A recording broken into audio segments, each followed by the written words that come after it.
Boneless, skinless chicken breast. Almost impossible to cook to where it's safe to eat and not dried out and chewy. Well, not anymore because of sous vide cooking. And if you've got an Instant Pot Duo EVO Plus or the Anova stick sous vide device, you can do it too.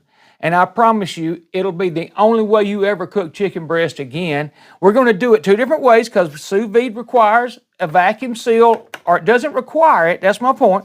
If you do have one of these, they work great. But if not, you can use a Ziploc bag. And I'm going to show you how. Hey, I'm John Sanders, also known as Jelly 007. Let's sous vide some boneless, skinless chicken breast. To clear out a couple of questions that I'm going to get for sure right quick, I'm going to put a link to this web page right here, which is Cooks Illustrated. And they've been around for years.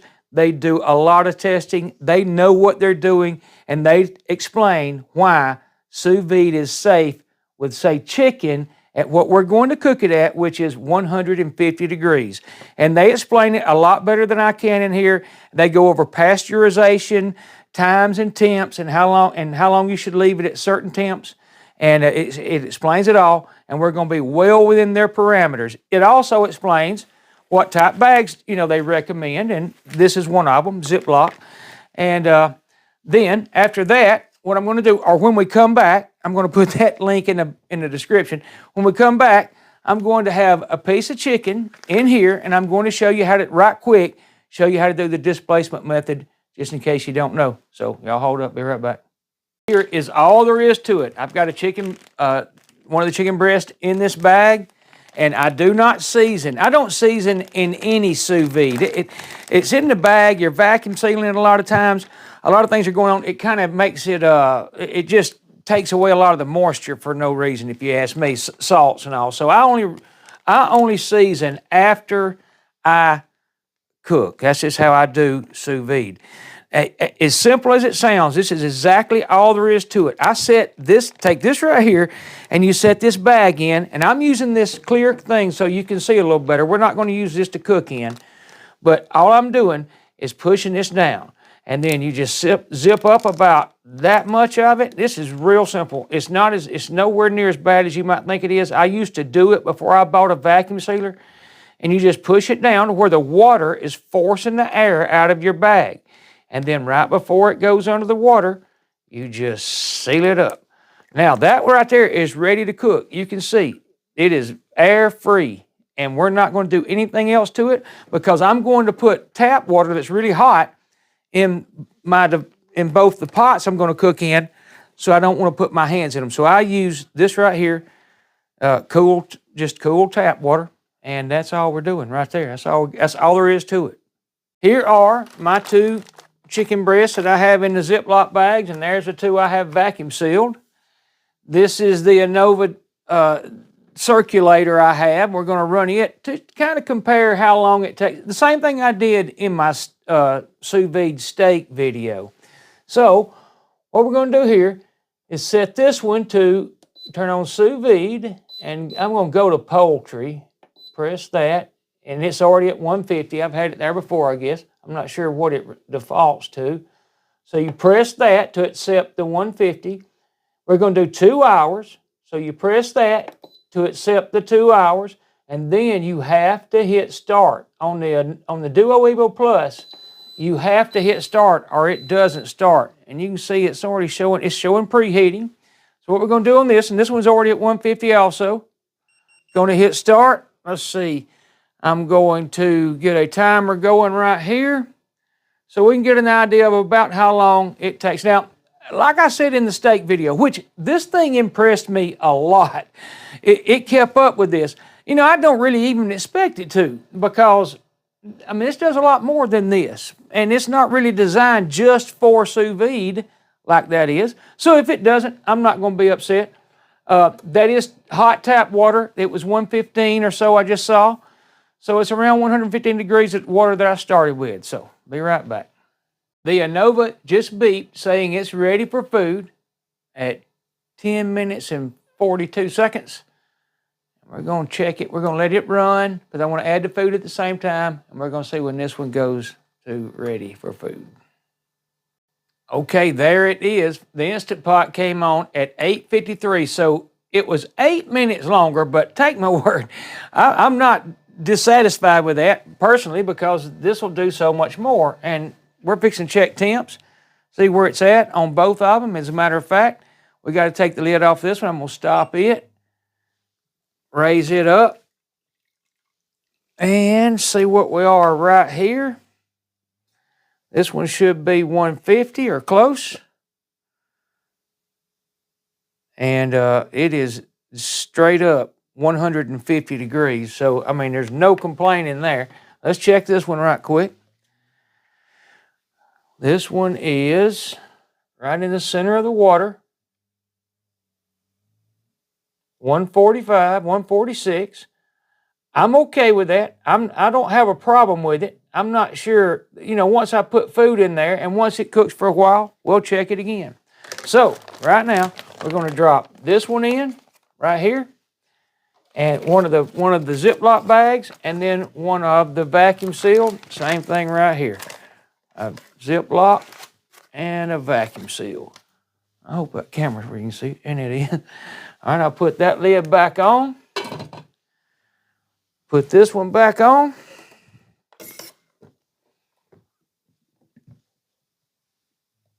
We'll hit start, and you can see it drop down too. Once you turn them off a minute, it does. I mean, like I said, we're watching this one to see what it does. I'll check temps again in a minute. But we're gonna go by that timer for 2 hours. Be back in a minute. Okay, so we're about 40 minutes in, and I thought I'd take a temp reading just to see where it is, if it came up any, or if it's still around the 145. So let's do that. And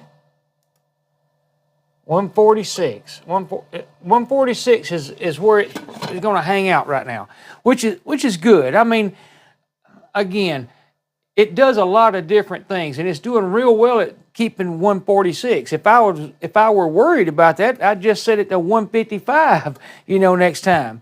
And because last time on the steak video, people complained, or they said something about I didn't check this, although you can see right here it says 150 and it has a thermometer in it. But we're going to look just to see. And here we go. And it is spot on 150. Again, I'm not trying to push one or the other. I don't guess. I mean, that's all this thing does is sous vide. So I don't really want to, put it up against this as a sous vide machine, although that's kind of what I'm doing. I just want you to see the differences. And so you'll know what to expect when you cook in this device. And I probably from now on with chicken, I may set it to 155. So it's a simple fix, but now you know.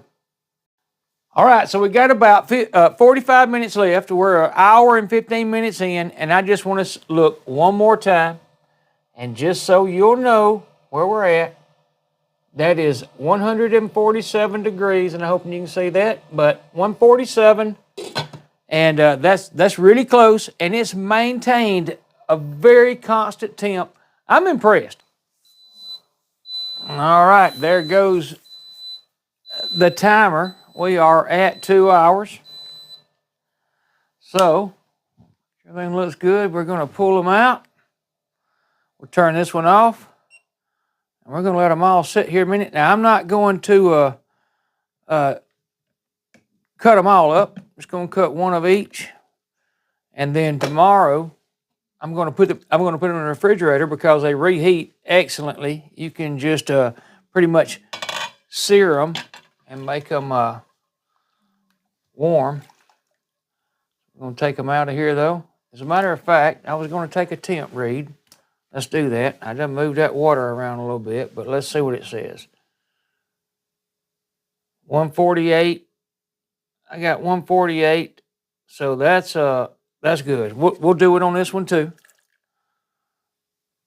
And it is 150. If you can, 149, 150. So the Anova does track a little better, but we're 2 degrees off here. That is, I'm impressed. I mean, that's for something that's not circulating. That's pretty impressive. I'm going to set all these out right here, and let them rest just a minute. Then we're going to cut them up. I'll set those up in the back. I'll set these in the front so that I can keep up with which one's which. I'm going to cut them open and see how they look. I'm going to show you one right quick, so hold up. And you can see they're that color right now. And we're going to the ones we're going to sear, which will be probably the front ones are out of the Anova, the back two are out of here. I'm going to dump the water out of here, and I'm going to sear them in here. Although, and I'll say this, there's plenty of methods of doing it. This is a Searsol, something my son got me for Christmas. It does excellent. And you can use cast iron and all that, but just because I want to use this device, we're going to sear it in that just a little bit, just put a little brown on the ones we're going to sear, and then I'm going to refrigerate the other for tomorrow. So anyhow, I'm going to get those started, and I'll be right back. All right, so I've got about a tablespoon of avocado oil, and that's what I use. I use avocado to sear in, and I have for years, or quite a while, because it has a 500-degree smoke point. And if you watch my videos, you already know that. But you could use a lot of things. Some of them just smoke worse than avocado. And avocado, if you ask me, doesn't leave any taste. If any, it's good. So this is already preheated. And I'll show you, I've got the bottom of the pan covered. That's about it. And what I'm about to do is I'm going to sear the two that are in the Ziploc bags.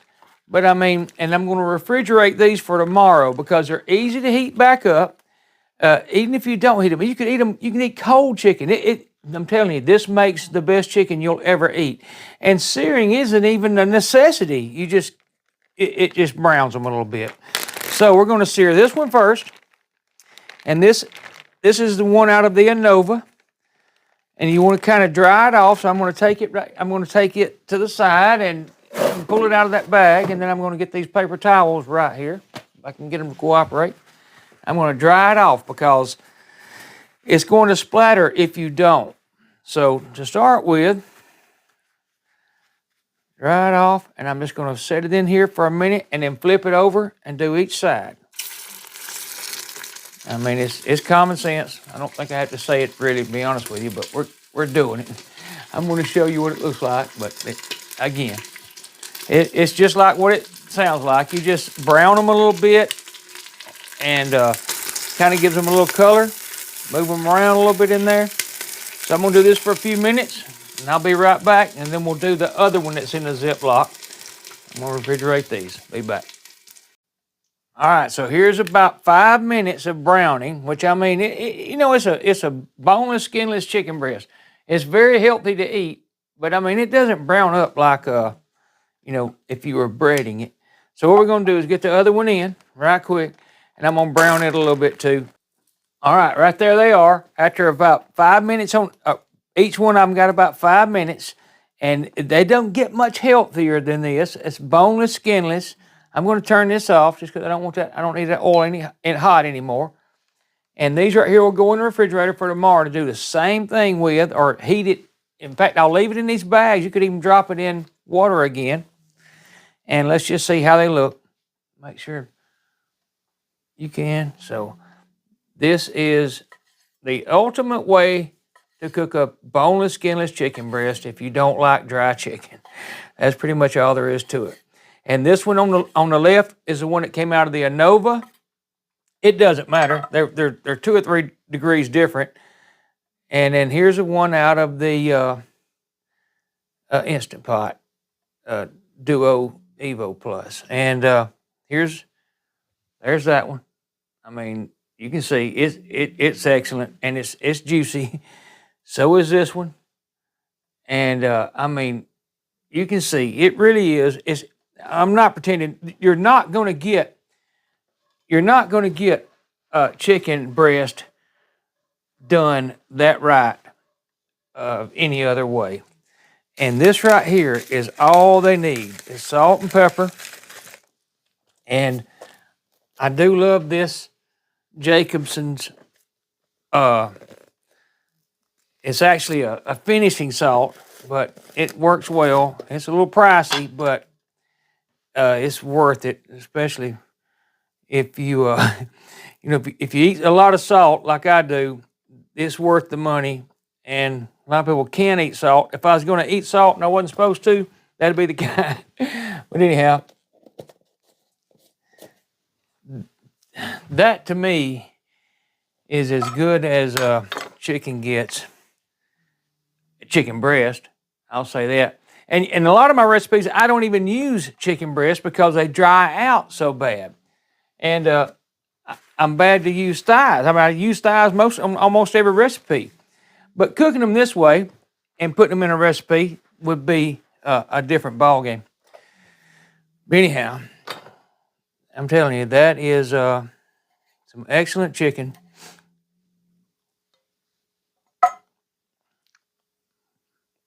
It simply doesn't get cooked any better than that. That's excellent. So, hey, thanks for watching the video. And go watch my steak video that I did in this same device. I did it the same way, except I did a sous vide on, I think it was a ribeye, but it turned out excellent. And hey, y'all come back to see me. Thanks for watching. I love y'all all. Sous vide you some chicken breast and see what you think. Y'all have a good night. Bye-bye.